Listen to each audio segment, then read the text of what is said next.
안녕하세요, 김호준입니다. 청에 있을 때 인간 취급 안 해놓고 내게 특활비 10만 달러 건넸다고? 어딨자? 또 조선일보 기사 제목입니다.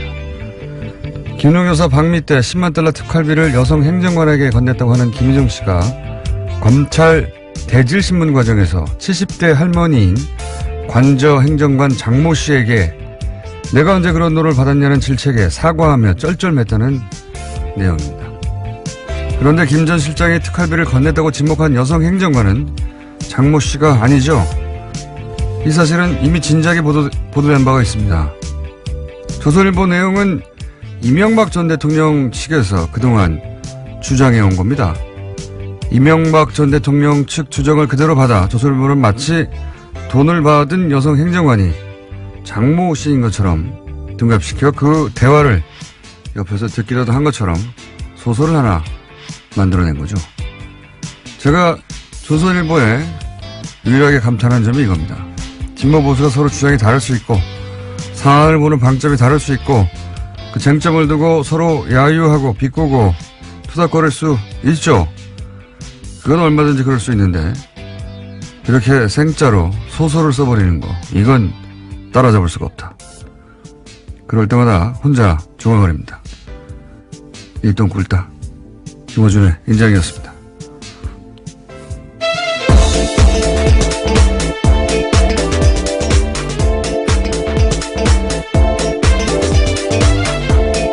시사인의 김은지입니다. 내가 모르고 한 게 나는 아니라고 보거든요. 조선일보가. 예, 아침부터 변 이야기를. 이 장모 씨가 아니라는 거는 이미 진작에 기자들이 여기저기 장모 씨가 아니라는 사실 자체가 큰 내용이 아니기 때문에 한두 줄씩 이렇게 나오고 지나갔는데 예. 이 70대 할머니 이제 밥을 해준 할머니죠. 예, 오랫동안 그분한테 돈을 건넨 것처럼 해서 그 대화 내용이 아주 생생해요. 막 옆에서 듣기라도 한 것처럼 녹취를 들었을 리가 있습니까? 예, 참네. 네, 그래서 김희중 전 비서관이 어제 JTBC와 인터뷰를 했는데 그에 대해서 분노했다라면서 자신의 신뢰성을 깎으려고 하는 거다라면서 아예 틀린 보도라고 반박했습니다. 그건 김희중 씨가 그렇게 반박하지 않더라도 진작부터 장모 씨, 왜냐면 여성 행정관이 몇 명 등장, 2명인가 3명 등장했었거든요. 2명이었던가요? 근데 이제 이 장모 씨라는 분도 소환이 됐어요. 네, 예? 그렇죠. 예. 딱 하나 그거 사실이다라고 예. 인정하고 있습니다. 소환이 됐다는 사실만 가지고 돈을 받은 사람으로 바꿔버린 거예요. 돈을 받은 사람으로 지목한 여성 행정관은 따로 있는데 그리고 그 둘이 다른 사람이라는 것도 이미 보도된 바 있는데 그런데 이제 둔갑을 시킨 거죠. 네, 김희중 비서관이 아니고 전 실장인데요. 이에 대해서는 이런 형태가 그렇죠. 저쪽의 대표적인 그릇이다라고 이야기하고 있습니다. 수법인 거죠, 사실은. 예, 예. 이명박 전 대통령 쪽을 지칭하는 것으로 보이는데. 자, 그런 일이 있었어요. 조용조용히 할 일을 하고 있던 조선일보. 근데 이제 이렇게 되면 돈을 건넸다는 10만 달러를 건넸다는 사실 자체가 흔들리는 거죠. 만약 이걸 사실로 믿는 사람들이 있다면 돈을 건넨 게 아니었구나. 이렇게. 그걸 노리는 거겠죠. 예. 그걸 이명박 전 대통령 측에서는 노릴 수 있어요. 이게 이렇게 된 거야라고. 근데 그걸 고스란히 받아가지고 소설도 하나 써주지 않습니까? 이거 언론이 이렇게 하면 안 되죠. 사실 아닌 줄 알면서. 다음 뉴스는요? 아니죠. 첫 번째 뉴스네요. 네. 첫 번째 뉴스로 하도록 하겠습니다. 네. 예. 이명박 정부에서 청와대 공직기강 비서관을 지냈던 장성명 씨에 대한 구속영장이 기각됐습니다. 장 전 비서관은 2011년 민간인 불법 사찰 사건을 무마하기 위해서 장진수 전 주무관에게 국정원 특수활동비를 전달한 의혹을 받고 있습니다. 어제 서울중앙지법 광부영 영장전담 판사가 밝힌 기각사유는 다음과 같은데요. 주요 혐의에 대한 소명 정도, 피의자의 지위 및 역할, 증거인멸 가능성이 뚜렷하게 드러나지 않은 점, 직업과 주거가 일정한 점 등을 종합하면 구속의 사유와 필요성이 인정되기 어렵다라는 겁니다. 지금 방금 문자가 왔는데 김은지 기자 생얼을 확인해달라고. 아.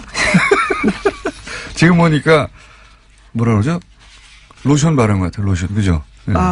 아침마다 서로 까칠한 얼굴을 보는 사이에 갑자기 왜 이러시는 겁니까? 제가 한 번도 그런 생각을 안 했는데 문자가 가져왔는데 네. 또 왔네요. 그분한테서. 예.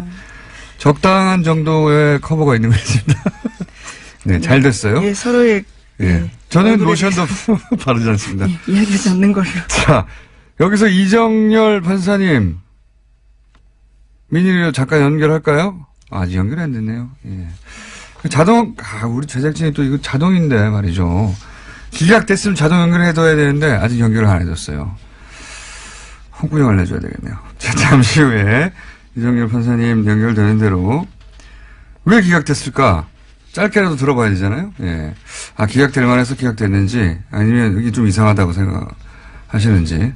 바로 또 연결했네요. 참. 전화 거는 속도는 빠릅니다. 여보세요? 여보세요? 안녕하십니까, 판사님? 연결된 겁니까? 네. 공장장님. 네. 안녕하십니까. 지금, 네, 장성명, 청와대 이제 비서관이죠? 예. 쭉 네. 연결되는 돈의 흐름에서 한 고리에 있는 분인데, 근데, 왜 이분만 기각이 된 거죠? 다른 분들은 구속이 되는데? 일단 영장 청구를 기각한 사유를 보면 조금 네. 전에 김은지 기자께서도 말씀하셨었는데, 이 가담 정도와 지위를 또 문제를 삼았어요. 예. 그러니까 지금 이 사람이 받고 있던 혐의가 이미 횡령된 돈을 이제 전달을 했다는 일종의 운반체액이잖아요. 그렇죠. 그러니까 뭐 횡령을 한 것도 아니고 받은 것도 아니고 그 횡령하는데 공모를 한 것도 아니고 그냥 운반만 했을 뿐이다. 그래서 지금 혐의도 작물 운반입니다. 혐의가 죄명이. 그래서 네. 작물 운반 정도는 가담 정도나 지위에 비추어서 별게 아니지 않느냐. 그 상관은 이미 구속됐으니, 네. 예, 그 밑에서 이제 그 작물을 뭐 들고 배달한 정도는 구속까지 할 거 뭐 있냐 이겁니까? 네, 그렇죠. 그런 것 같아요. 그렇게 읽히기는. 예. 예, 근데 이제 문제는 이 돈이 어디에 쓰였냐가 상당히 양형에 영향을 미치기 때문에 예. 그 부분을 살펴봐야 되는데 뭐 아시다시피 이 돈이 민간인 사찰하는데 입마금하려고 쓰여진 돈 아닙니까? 그렇죠. 그러니까 결국은 이거는 돈을 횡령해서 작물을 운반했냐가 본질이 아니고 무엇을 하기 위한 돈이었는가 이게 본질이기 때문에 결국 민간인 사찰로 귀결되는 문제거든요. 예. 그러면 결국은 다시 돌아가서 예전에 이 서울중앙지법 영장전담 판사들이 해왔던 일관된 이 자세가 다시 또 보이는 거죠. 민간인 불법 사찰은 별게 아니다라고 하는 그 논리에 서 있는 것 같아요. 계속 기각돼 왔잖아요. 이 불법 사찰 관련해가지고. 그래서 지난주에도 계속 얘기가 나왔습니다. 판사 블랙리스트 뭐 이런 것도 나오는데 뭐 판사도 블랙리스트 짜는 마당에 뭐 민간인 사찰한 게 뭐가 문제냐라는 이런 사고 아닌가 싶어서 상당히 걱정스럽고 우려스러운 일이죠. 이 정도 사안에 거기 단순히 뭐 돈을 전달했을 뿐인데 네. 이 정도 그거 대단한 건 아니잖아. 이런 인식이 있다는 말씀이신 거죠? 그렇죠. 예. 아하. 네, 근데 본질을 제대로 못 들여다보고 있는 거죠. 그리고 또 하나는 그래서 들여다본 게 나온 이유가 증거인멸의 우려가 있다고 보기 어렵다 이렇게 했는데 그 부분도 결국은 하나 이유를 들이대면서 기각하는데 합리화시키려는 이유로밖에 안 보이고요. 뭐 검찰에서도 얘기하고 있습니다만은 지속적으로 이 공범자들을 접촉을 하면서 진술을 바꿔달라 말을 맞추기를 시도를 하고 그랬었기 때문에 이런 경우는 증거인멸의 우려가 있는데 왜 문제가 안 된다고 본 건지. 예, 그러니까 결국 별게 아니다라고 하면은 별게 아닌 그런 경우는 도주 우려가 없다고만 보기 때문에 그렇게 되면 증거인멸 우려를 어떻게 볼 것이냐가 남아서 결국 그냥 그 부분을 이렇게 뭉개버린 거 아닌가 그런 생각이 듭니다. 알겠습니다. 문제점이 그런 게 거기 있군요. 예. 오늘은 짧게 여기까지만 하겠습니다. 네. 혹시 하실 말씀 없습니까? 어제 내용 관련해서. 제가 어제 항의 전화를 하나 받았는데요. 네. 그 판사 블랙리스트 관련해가지고 제가 송모 판사를 언급을 했는데 그 송모 판사가 둘이 있거든요. 근데 제가 다른 한 분을 생각하셨군요. 예. 예, 그 연결을 하다가 두 사람을 섞어버려가지고 그 모욕적인 발언이 그 실려있던 그 판사로 오해될 만한 판사에서 엄청난 항의를 받았습니다. 근데 그 친구도 이렇게 뭐 이렇게 또 그런 건 아니에요. 판사님. 어제 확인한 거는 현직 판사들도 열심히 듣고 있는 훌륭한 뉴스 공장이다. 네, 지인들과의 관계는 알아서 해결하시고요. 네, 알겠습니다. 말씀 감사합니다. 예, 고맙습니다. 네, 이정철 전 판사였습니다. 네, 관련해서 검찰이 입장을 냈는데 방금 받았는데요. 조금 말씀을 드리면 검찰 수사 과정에서 해외에 있던 유충렬에게 카카오톡 전화로 수차례 은밀하게 연락해서 증거인멸하려고 했다라는 정황이 충분히 발견됐다라고 합니다. 그렇기 때문에 검찰 입장에서는 굉장히 이번 기각이 부당하다라고 이야기하고 있습니다. 사실은 이거는 특활비라고 하는 돈의 흐름 혹은 그 불법성도 중요하지만 그렇게 해서 덮으려고 했던 민간인 사찰 사건은 그러면 그때 당시 제대로 조사됐는가? 또 한 갈래의 목표 지점도 있을 수 있거든요. 근데 이제 이런 식으로 중간에 끊어버리면 그게 안 되는 거죠? 네, 또 수사가 진행되는 중에 계속 증거를 인멸하기 위해서 진술을 맞추고 돈 준 사실에 대해서 허위 진술해달라라고 이야기한 카카오톡도 나왔다라고 합니다. 그렇군요. 다시 재청구하겠군요. 자, 다음 순요. 예, 또 다른 영장 소식인데요. 검찰이 국내 댓글 사건도 계속해서 수사 중이라고 합니다. 박근혜 정부 시절에 국방부가 대선 개입 진술을 은폐한 혐의를 두고요. 당시 국방부 수사본부 부본부장이었던 권모 예비역 중령에 대해서 구속영장이 발부됐습니다.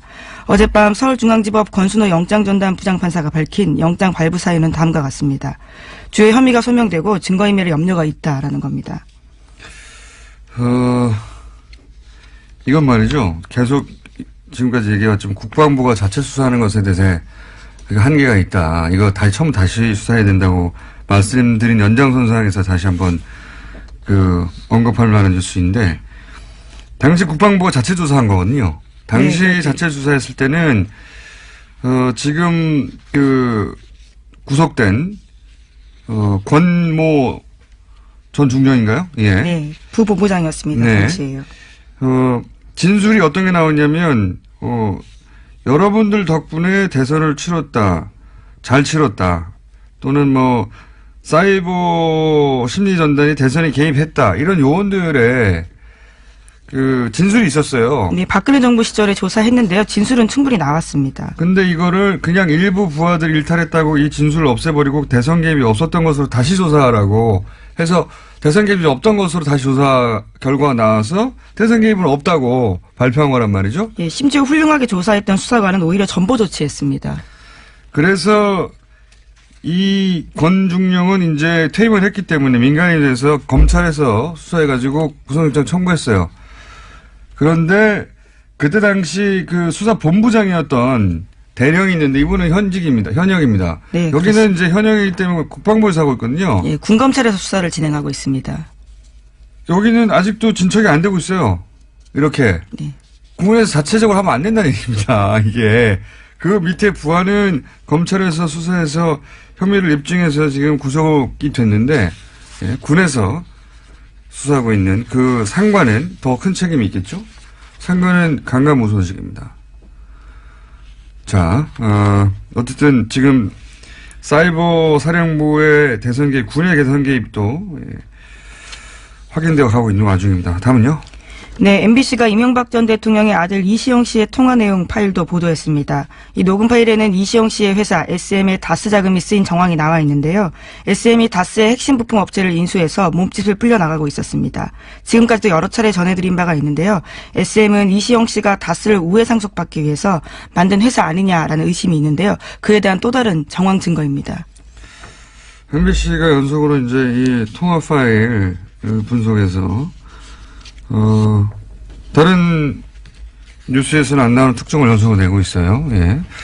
그 중에서 저희가, 너무 많은 통화 파일을 어제 공개해가지고, 일부만, 들려드리겠는데, 이 통화 내용을 들어보면, 실소유주가 누군지, 명확하게 드러납니다. 방금 지금 김원지 기자가 얘기했던 거는, 주식이 하나도 없는 이시영 씨가 이명박 대통령의 아들이 다스의 자산을 자기가 최대 주주로 있는 회사에 갖다 썼다. 예, 그렇죠. 그러니까 다스 입장에서 보자면 배임을 한 거죠. 근데 다스는 그냥 두거든요.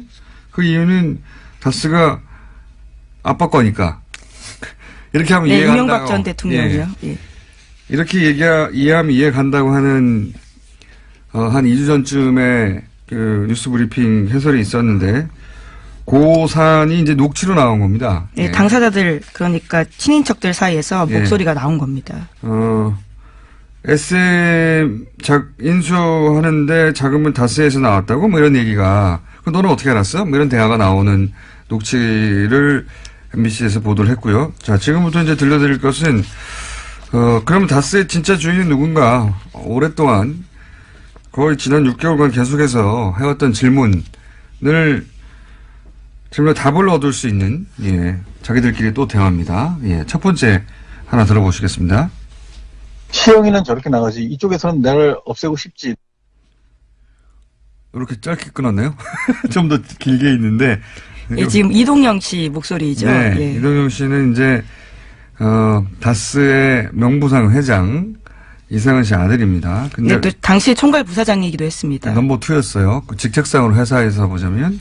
그런데, 시영이는 저렇게 나가지. 그쪽에서 나를 없애고 싶지. 이게 무슨 말이냐면, 최대 주주의 회장 아들인데, 그리고 총괄 부사장인데, 이시영 씨가 이명박 전 대통령의 아들이 자기를 없애버리려고 한다는 거예요. 예. 회사의 실권을 지기 위해서 자기가 지금 위기에 처했다라는 이야기로 보이는데요. 자, 다음 또 녹취를 들어보시겠습니다. 이상이 총괄 부사장으로 있는데 나를 강등 시켜가지고 뭐 정호영 밑에서 이제 아산으로 보내려는 생각을 했던 것 같아 다들. 요것도 이제 통화 내용인데 여기서 이제 형은 이동영 씨 자신을 의미합니다. 통화 상대가 이동영 씨를 형으로 불렀던 사람이라고 이제 유추할 수 있는 거죠. 그러니까 총괄 부사장으로 있는데 강등을 시켜가지고 아산 공장이 있거든요. 그걸로 이제 좌천시켜버리는 생각을 하는 것 같다고, 통화 상대한테 얘기를 하는 거예요. 그러니까 최대주주 회장의 아들인데 최대주주 회장님의 아들을 누군가가 인사해서 강등을 막 시켜가지고 지방 공장으로 보내버리겠다. 네, 우려가 실제가 됐습니다. 이후에 총괄 부사장에서 그냥 부사장 됐고요. 또 아산 공장 갔습니다. 그러니까요. 이게 이제 최대 주주의 아들인데 이럴 수가 있겠는가. 예. 말이 안 된다. 이걸 드러내는 거고요. 자, 다음도 하나 더 보시겠습니다. 타격을 줘야 회장님도 순수하게 말 들을까 싶어서 그런 분위기가 엮여진 거야. 자, 그 뒤에 더 중요한 오디오가 있는데 이걸 또 우리 제작진이 안 땄네요. 홍군형을 또 내줘야 되겠네요. 한 줄 더 있는데 일단 이건 뭐냐면 이동영 씨가 또 하는 말입니다. 자기한테 타격을 줘야 이상은 회장도 순순히 말을 들을 것 같아서 이 얘기는 이제 주수익이 하나도 없는 사촌 동생이 최대 주주 아들인 나한테 타격을 줘야 어쨌든 명부상 회장님도 아들을 괴롭히면 뭘 좀 말을 듣지 않겠냐. 이렇게 자기 입장에서 이제 얘기하는 거예요. 자기 입장에서 왜 나를 이렇게 괴롭히냐. 나를 이렇게 괴롭혀야지.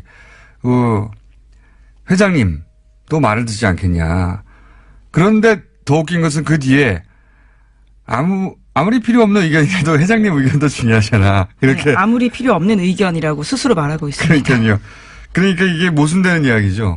아무리 필요 없는 의견이라는 말을 하는 자체가 아무도 그 말을 안 듣는다는 얘기잖아요. 실권이 없다는 걸 예. 스스로 고백하고 있는 거죠. 그런데 자기한테 타격을 줘야 회장님도 순순히 말을 들을 것 같아서 이 말은 이제 자기 자존심을 살리는 이야기죠. 한마디로. 실제로 자기를 때리든 안 때리든 회장님은 아무런 실권이 없어요. 이미. 근데 이제 자존심상 나를 이렇게 때려야지. 예. 자기가 무능하거나 다른 이유가 아니라 나를 이렇게 때려야지 저쪽에서 원하는 대로 할 수 있으니까 나를 이렇게 때리는 거지. 내가 그렇게 힘이 세고 영향력이 있다는 얘기를 상대방한테 이제 과시하는 거죠. 예. 왜냐하면 실제로는 영향력이 없으니까요. 회사 내에서. 그런 대화가 오가는 거예요. 맥락을 좀 이해해야지 요 문장들이 이어가는데, 최대주주 회장이면 아무리 필요 없는 의견이라고 말할 수가 없잖아요. 그러면서 회장님 의견도 중요하잖아가 아니라 회장님 의견만 중요하죠. 원래 진짜 주인이면. 자, 그런 실소유주가 아닌 정황들을 이제 자기들 대화끼리 이렇게 드러내는 겁니다. 자, 이 정도면 사실 다수 실소유주 일반인들이 이해하는 수준에서는 다 나왔거든요. 네, 그렇죠. 최고 결정자들 그리고 친인척들끼리 하는 이야기입니다. 네, 내밀하게 하는 얘기거든요. 다 나온 거예요. 검찰이 이걸 어떻게 이제 입증해내는지만 남았는데 의심의 여지 없이 현재 이상은 회장은 실권이 없다. 이동영 씨도 실권이 없고 그렇기 때문에 이명박 전 대통령의 아들 이시영 씨한테 쫓겨나고 불만을 가지고 이런 게 조금씩 드러난 거죠. 언제 이명박 전 대통령이 피의자로 여기 소환될지, 피의자로 전환됐다는 얘기는 어제 보도가 나온 것 같아요. 그죠? 네. 피의자 전환 보도는 제가 명확하게 보지 못했는데요. 다시 한번 확인해보고 말씀드리겠습니다. 피의자로 전환이 된 걸로 저는 알고 있어요. 내가 어디서 들었죠? 뉴스보다 빨리 들은 것 같기도 하고 뉴스를 본 것 같기도 하고. 자, 한두 가지 정도 더 짚고 넘어갈 수 있을 것 같습니다. 예, 다스 관련된 소식이 좀 더 있어서요. 말씀드리면요. 검찰이 2008년 BBK 특검 수사에서 드러나지 않았던 다스의 추가 비자금 조성 단서를 잡고 수사 중이라고 합니다. 오늘 아침 한겨레 신문이 보도했는데요. 서울 동부지검에서 꾸려진 다스 수사팀이 2007년 12월 이후에도 다스에서 비자금이 추가로 조성된 단서를 찾아서 수사를 확대하고 있다고 합니다. 요 뉴스는 단신인데 중요한 것이 이렇게 되면은 이제 여러 사람들이 걱정했던 공소시효 문제가 해결되는 겁니다. 예.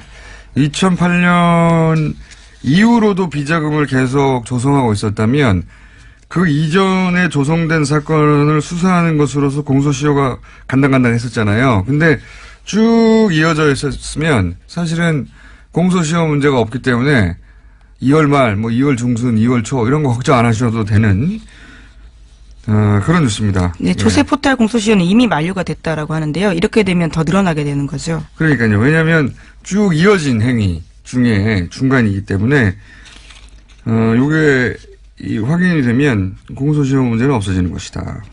자, 다른 뉴스는 네, 블랙리스트 관련된 소식 빼놓을 수가 없어서요. 말씀을 좀 드리겠습니다. 다스 뉴스 엄청 많네요. 그 뒤에도. 네. 예. 다스 하긴 요즘 지상파 뉴스들 중에 다스 뉴스가 안 나오는 데가 없어요. 예.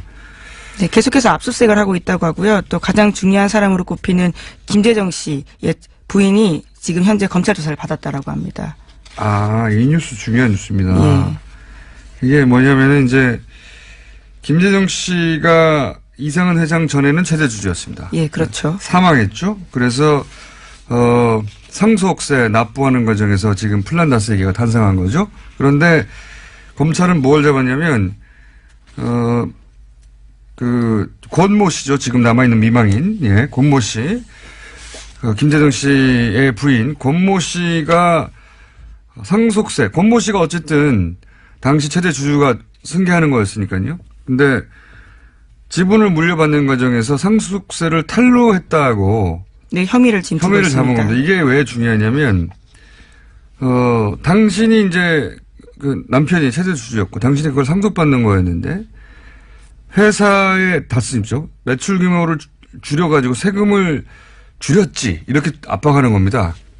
그러면 권 씨 입장에서는 자기 혐의를 벗기 위해서 아니에요. 나는 몰라요. 자신이 실질적인 소유주가 아니다라는 얘기를 할 수밖에 없는 상황입니다. 그런 말을 하지 않으면 이 혐의에서 벗어날 수가 없는 거예요. 그리고 그게 아니라 맞아요. 내가 줄였어야 하면 이명박 전 대통령은 빠져나가겠지만 자기는 감옥에 가는 거예요.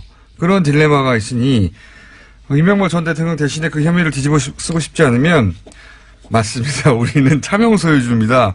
라는 말을 해야 하는 압박에 딱 걸린 거죠. 검찰이 아주 핀포인트로 수사를 잘하고 있다. 네. 아, 오늘 많이 했네요. 네, 사법부 블랙리스트 관련된 소식만 하나 좀 전해드리고 알겠습니다. 싶은데요. 예, 임종원 전 법원행정처 차장 굉장히 핵심 인물로 꼽힙니다. 이 인물이 우병우 전 민정수석과 재직 때 수십 차례 통화한 사실이 보도됐는데요. 그러니까 원세훈 재판 외에도 다른 사건에서도 청와대와 법원행정처가 유착한 게 아니냐라는 의혹에 대해서 한겨레 신문이 오늘 아침 보도했습니다. 이분이 유일하게 컴퓨터 제출을 거부한 분이죠. 네.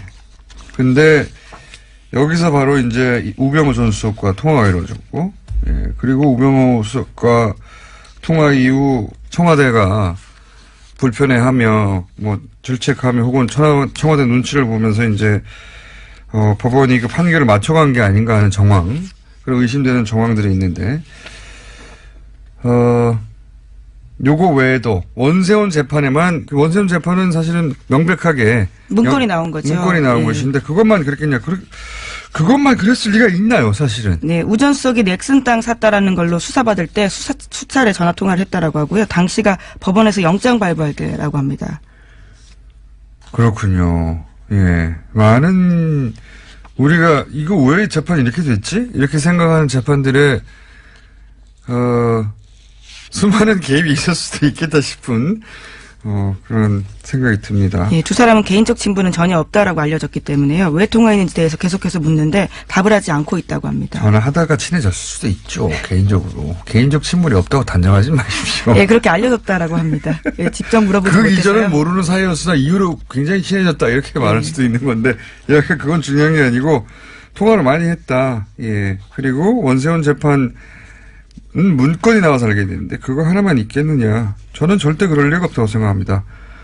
본인들이 그러니까 청와대가 관심 있는 재판에 대해서 한 번에서 통했는데 왜 안 합니까? 계속하죠. 자, 여기까지 하겠습니다. 시사인의 김은지였습니다. 감사합니다. 3, 4번. 자, 제가 PD랑 얘기하다가 또 귀가 들어온 걸 놓쳤습니다. YTN 노조가 최남수 사장 퇴진이 이달 안에 이루어지지 않으면 파업에 돌입하겠다는 입장을 밝혔습니다. 전국 언론노조 박진수 YTN 지부장 연결해서 입장 들어보겠습니다. 안녕하세요. 안녕하십니까. 네.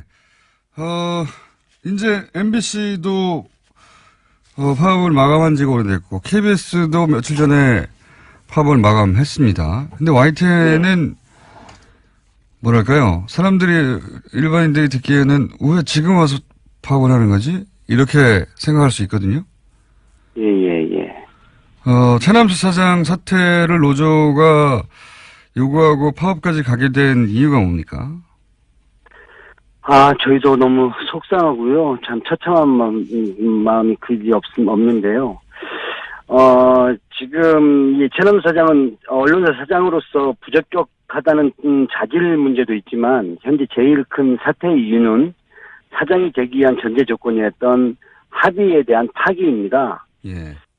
구성원들은 자질에 대해 심대하게 부적격자라고 이 사람을 판단했고요. 예. 최남수 씨 사장을 계속 선임을 반대했었던 입장이었습니다. 네.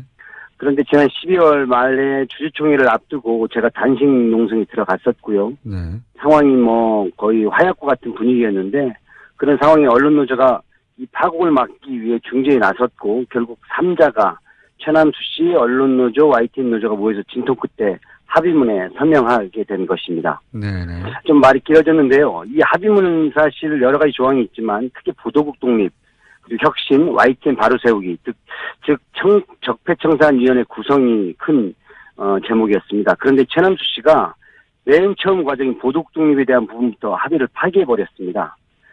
이 보도국 독립에 대한 부분은 보도국 독립의 명문화와 더불어서 보도국장 내정자에 대한 부분도 합의했던 것이 이 사안인데요. 예.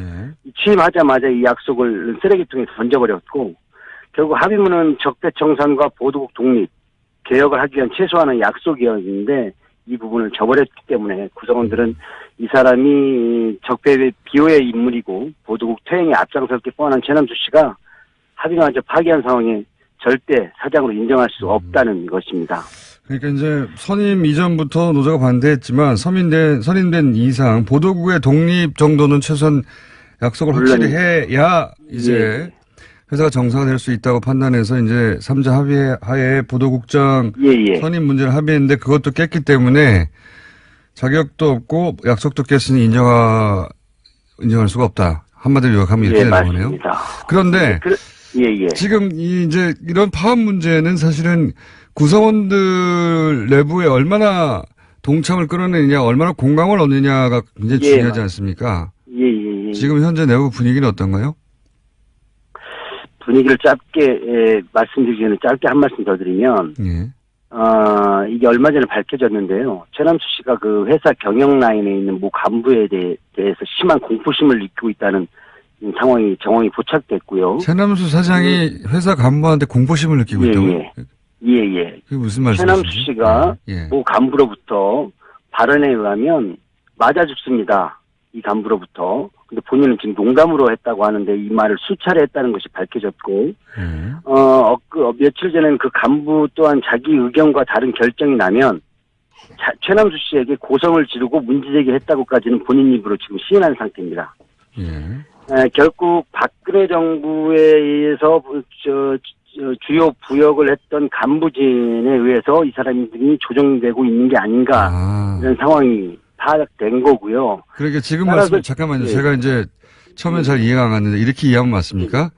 그러니까 회사 내에 네. 그 박근혜 혹은 뭐 이명박 정부 시절부터 있어왔던 간부들이 간부들이 있는데 많습니다. 예, 대부분입니다. 대부분입니까? 그 간부들이 최 사장이 이제 과거에 쭉 해왔던 대로 하지 않고 다른 결정을 하거나 하면 대놓고 항의를 하거나 뭐 욕설을 하거나 이런 식으로 압박을 해서 최 사장을 그쪽으로 몰아간다. 이런 분위기가 있다는 겁니까? 예, 욕설은 제가 뭐 확인된 바는 없고요. 네. 이 어떤 뭐 주총에 대한 연기를 많이 회사가 결정했는데 그걸 왜 했냐고 막 고성을 지르고 협박을 했다는 정황이 있었고. 사장한테요? 예. 노조와 결정한 사안을 가지고 이걸 그대로 가져가면 제가 맞아 죽습니다라는 이런 발언을 두어 차례 뭐 했다는 정황도 포착이 됐습니다. 맞아 죽는다는 얘기는 누구한테 했다는 겁니까?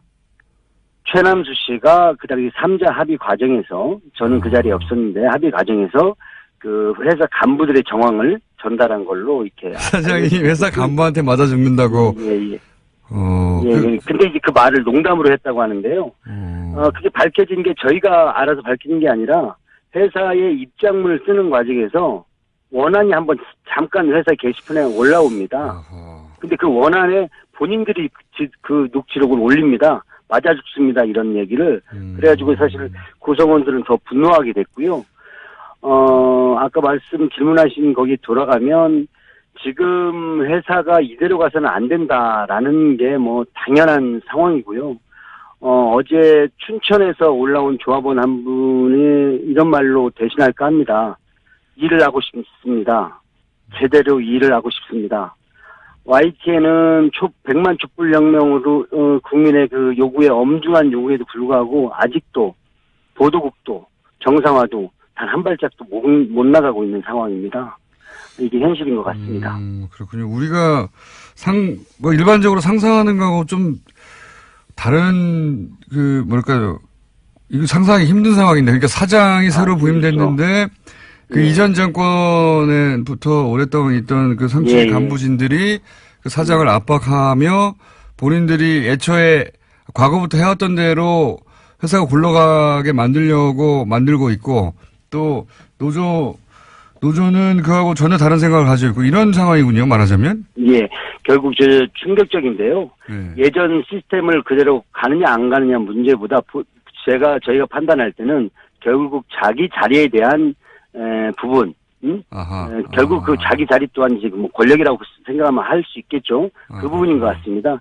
뭐 MBC 최승호 사장 들어온 데면 최소한 MBC의 보도에 책임을 지고 보직 간부들이 총 사퇴했는데도 불구하고 YTN은 지금 그대로 단 한 사람도 그 자리에서 나오지 않고 있는 게 현실이고 이런 체제에 의해서 지금 YTN 사태가 이렇게 방치되고 있는 게 아마 현실인 것 같습니다. 그런 분위기군요. 그러면 지금 그 파업을 하게 되면 어느 정도 인원이 참여하게 됩니까? 저희는 사실 뭐 MBC나 KBS처럼 그렇게 큰 조직은 아닙니다. 아니지만 아마 지금 어제 연차 투쟁에 비교한다면 거의 뭐 200여 명이 지금 50명 이 정도가 지금 동원됐거든요. 그러면 이게 지금 보도국 인원의 구성원 인원의 75% 정도가 되는 인원입니다. 그렇군요. 아마 이렇게 되면 회사는 굉장히 방송이나 이 업무에 큰 차질이 빚어질 걸로 보고요. 구성원들이 더 이상 이 보도 상태를 이렇게 방치해서는 안 된다는 그 열망이 워낙 크기 때문에요. 뭐 파업의 열기는 뜨거울 것으로 보고 있습니다. MBC, KBS보다는 훨씬 작지만 보도만 관련하자면 24시간 보도를 하기 때문에 그 영향이 결코 적지 않습니다, 사실은. 네, 맞습니다. 이 상상하지 못했던 분위기인데 그 이전부터 있던 간부들이 새로운 사장으로 인해 자신의 자리가 없어질까봐 혹은 해왔던 대로의 보도 관행 혹은 보도 관점이 무너질까봐 이런 이유로 해서 사장을 압박하고 거꾸로 사장은 그쪽의 눈치를 보고 재밌는 상황이에요. 그 중요한 것은 그분들이 회사의 이사진들도 굉장히 긴밀히 관계를 유지했던 분들이라는 얘기입니다.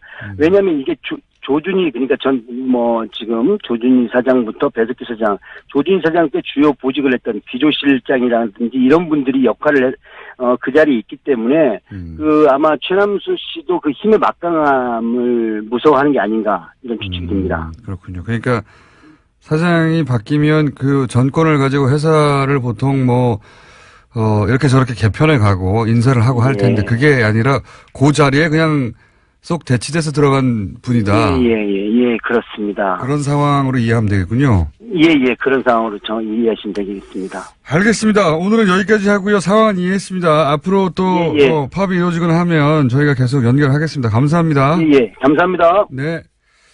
자,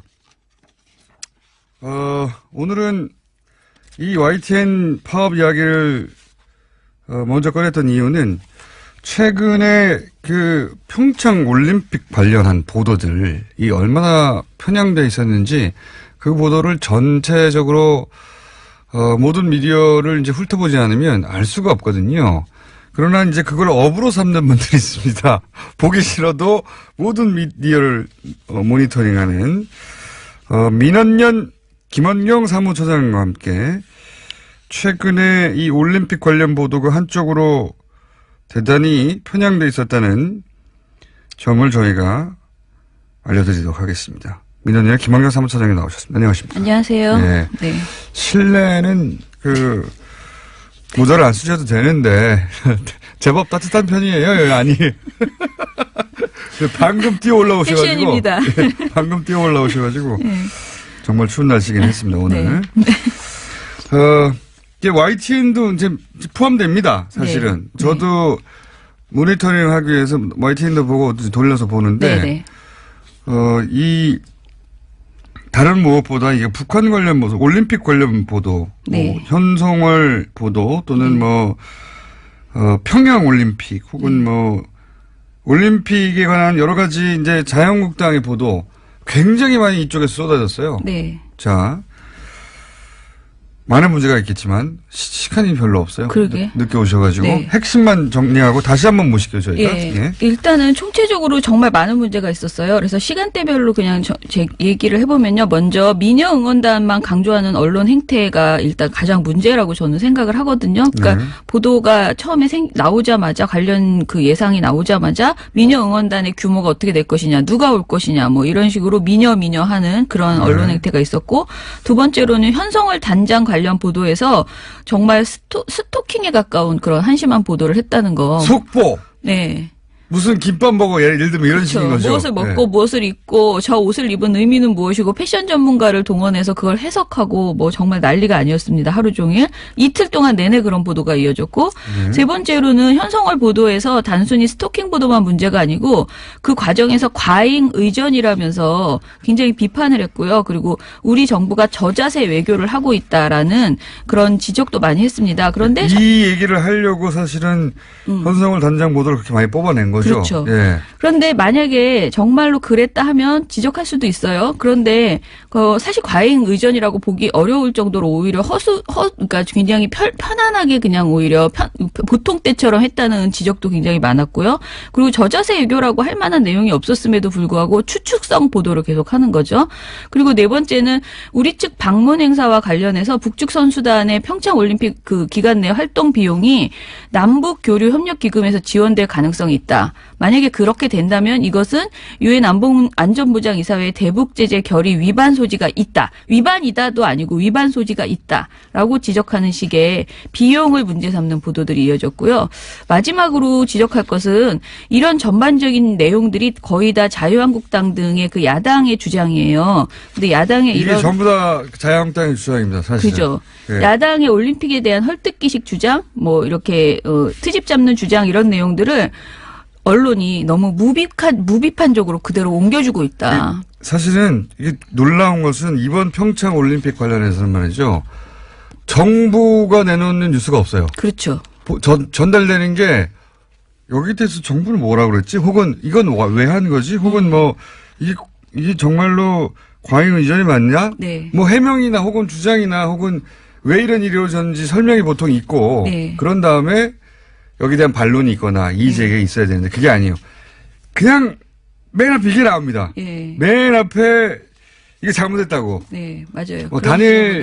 단일팀 보도도 마찬가지거든요. 단일팀 보도도 그 히스토리와 함께 왜 이런 일이 있어야 하고 네. 그리고 이게 의미가 뭐며 그럼 뭐 어떻게 할 것인지 이런 얘기가 있지 않고 제일 먼저 한 게 단일팀 보도가 나오자마자 지금 이로 인해서 피해를 입게 되는 그렇죠. 선수들 이야기. 예. 선수들 이야기부터 시작해요.